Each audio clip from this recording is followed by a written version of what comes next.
You want your Spidey, you want your Batman too. On every Wednesday, that comics are new. Everybody gets your comics and comics and more. Welcome to Week and Geek, your new comics preview for January 30th. I'm Mike Ortiz.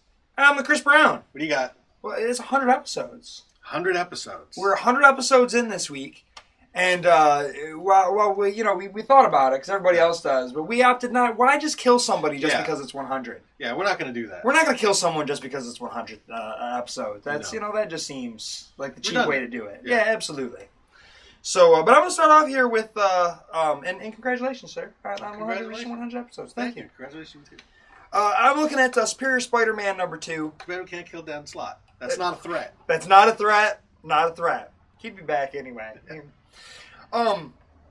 Against my better judgment, Superior Spider-Man number 2. I did not like the first issue.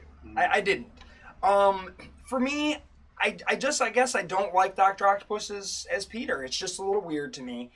The dialogue suddenly becomes totally different. It's not Spider-Man to me. On top of the fact that he basically built his back door in the way of the Ghost of the Machine angle right away on the last page.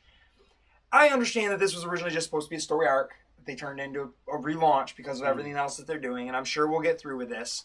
But if this is Peter Parker, or rather if this is Dr. Octopus and not Peter Parker, look at that cover. Maybe I'll pop the cover image back up again, because I know I only have it in the beginning. We'll pop it up again right there. That being the image, no means no, Doc Ock. If you think she thinks you're Peter Parker and you are not, I'm just going to say illegal. I'm not going to use the other word but that's not right. He is a bad guy. Yeah, but this is comic books. That shouldn't even be in there. No means no, Doc Ock. If she says yes to Peter, she didn't say yes to you. My next issue is Hawkeye number 7. This has been a great series. I really, really dig it. Who do we got here? Steve Lieber and Jesse Ham are the artists. Is that Stan's brother? No. Steve Lieber? Because I thought his brother did a lot of writing. Larry Lieber, okay. So, but it looks like the art the way it always did. Looks in that very same style the way this book has been since the beginning here. Really, really cool book. Just kind of like a fun street level. I guess this one has some Hurricane Katrina. Does it? On. That's a little hurricane graphic on the front.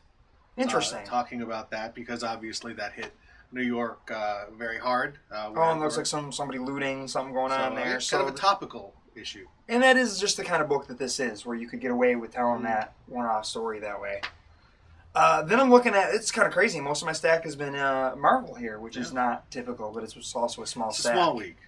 I'm looking at Avengers number 4. We seemingly finished up that first story arc to some degree. They get past those villains and we're gonna build a bigger boat.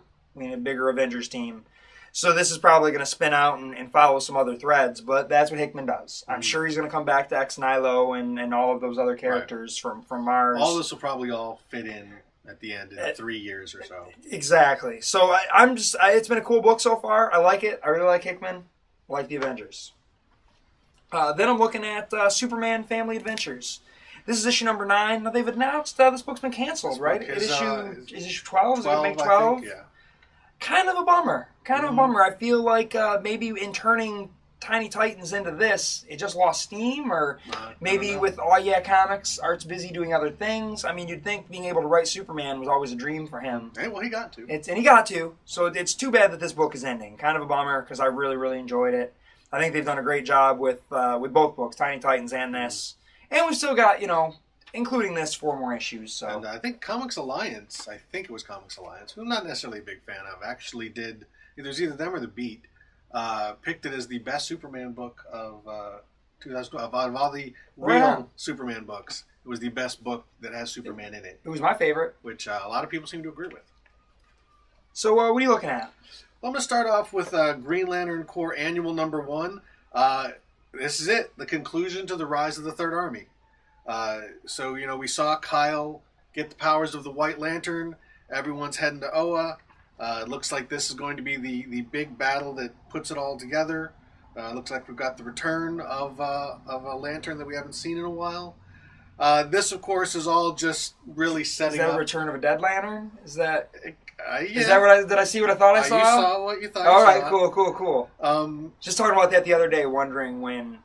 But we've also he would return. We've got. Well, I'm not going to spoil this for you, but this is also setting up the Wrath of the First Lantern storyline, because that's one thing we've learned in Green Lantern comics is you don't actually finish a story except by introducing the next one. Correct. So yeah, all of the stuff that really began with Green Lantern Rebirth and went to Sinestro Corps and Blackest Night and War of the Lanterns and Rise of the Third Army, Wrath. It's just an ongoing story. But yeah, this has been good. I mean, it's been different than the other ones. All the books have been pretty self-contained, and then all the stories are going to kind of collide in here, I presume. Next up, Unwritten. Once again, I don't know what's going on because I'm a couple issues behind. Once I'm up to about 3 or 4 issues, then I'll read them all at once and really enjoy it. So this is kind of my buying it in trades without buying it in trades. But again, It's a great book. Last time we left off, I think Tommy was heading into the afterlife to find Lizzie, and he's been running into a lot of characters from throughout the story as he's been in there. Next up, we've got Red Lanterns number 16. Now, this does not say anything about Rise of the Third Army, so I don't know if this is actually tying in or if this is actually coming up after it. No, it actually does say this will be continued next month with Wrath of the First Lantern. So this probably happens after the annual. But, they've gone to Riot to raise an army of manhunters. Even though the last time there was an army of manhunters, they wiped out Sector 666.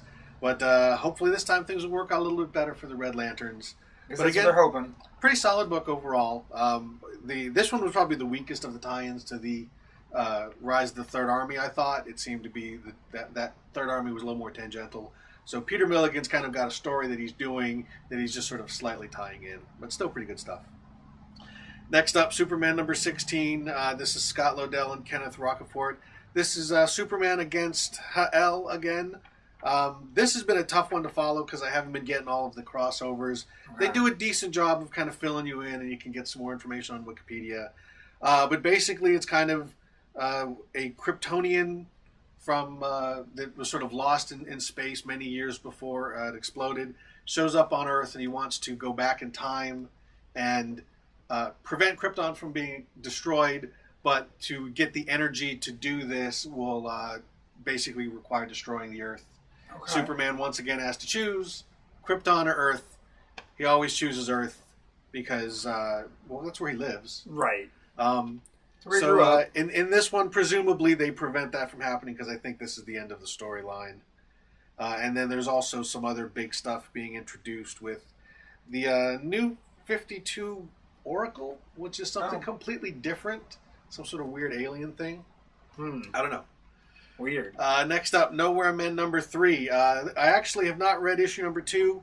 This is Eric Stevenson's version of Manhattan Project, which is kind of the best way I can describe it.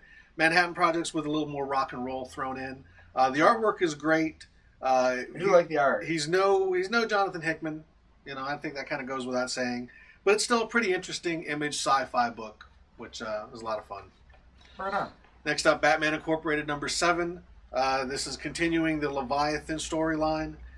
Basically, Talia and Bruce are fighting it out over Damian. Things don't bode well for Damian, especially not there. But yeah, it's all the multiple Batmans all teaming up. This is kind of coming towards... I think Grant Morrison's got a little while left on this. And then at the end of this last story that he does, which I think is going to be issue 16 or 12 or something like that, that pretty much is the end to everything that began when he took over Batman after Final Crisis or before Final Crisis. So yeah, this is the ending of Grant Morrison's big Batman opus. Looks like we got some bad things happening to some of the Batmans, and I still don't think Damian's going to make it out of this. We shall see. That's what a lot of people are speculating. So that's my stack. Well, I guess that takes me to the top of my stack here. I am looking at Invincible 100. We got 8 different covers, 7 different covers in a chromium of one of them there. I I think this book has been awesome. I have already read this. I want to go back. I had a PDF of it 2 weeks ago, and so I already had to go and cheat and read it. Now I'm going to have to kind of go back and be able to just look at. I hate reading comics on the computer, especially comics I really like. For me, it's a 3-issue story arc. It's the end of a 3-issue story arc, and it ends kind of abruptly. I mean, what looks like is going to happen at the end of last issue absolutely happens. And then they step in with the Price is Right music and boom, boom, boom, boom, and then they push you towards the rest of what they're doing. I felt like it's a nice conclusion to 100 issues. Let me put it that way. Is it the best conclusion to this story arc? Is it the best conclusion to the Dinosaurus stuff? I don't know. But it definitely, we've hit 100. Mm-hmm. Mark has achieved all of this. Now we're going to move forward and do other things. And there's a nice little cliffhanger at the end driving you to the next thing. I did really like it, but the thing that I find weird about it is, in order for this book to work, you have to believe that over the last 15 issues or so, ever since he teamed up with Dinosaurus, that the world in fact believes that Mark is the bad guy. Mark is very much the antagonist. If you don't believe that, if because you're looking through the eyes of God, through the fourth wall, if you see his motivations and you understand what he's doing, it is hard to get in and really feel what they want you to feel, because I don't feel that he's the bad guy. The book takes the presumption that you do. So you have to feel that Mark is the bad guy for this to work. But it's good. I dug it. What are you looking at? Well, my top pick is also Invincible number 100. Normally we don't do that, but this is a special occasion. Invincible turns 100 the same week we do. Kind of awesome. So I had to pick it. I'm actually going with the chromium cover because I haven't bought a chromium cover since sometime in the 90s. And they were kind of a lot of fun. They really are. Normally, really pretty. Normally, I don't really talk about Invincible. I let you talk about that because I tend to get kind of behind. I did get caught up for this. I thought the last issue was a lot of fun with the splash All pages. the splash pages, yeah. Reminding me of the death of Superman, and then it comes up to a very interesting ending. I have not read this yet, but I'm looking forward to it. This has been a great book all along. I actually looked up a little bit. I guess the book started, I think, in 2002, 2003. Okay. Something like that. It was actually originally part of Image attempting to relaunch a superhero line, along with Venture by Jamal Igle. Fire Breather, Clockwork Girl. Clockmaker. Or Clockmaker? Was that it? Clockmaker. Not, okay. And there's one other that I can't remember. None of them stuck around. Nope. But Invincible did, and really, in many ways, kind of defined... This, along with Walking Dead, defined what modern Image is.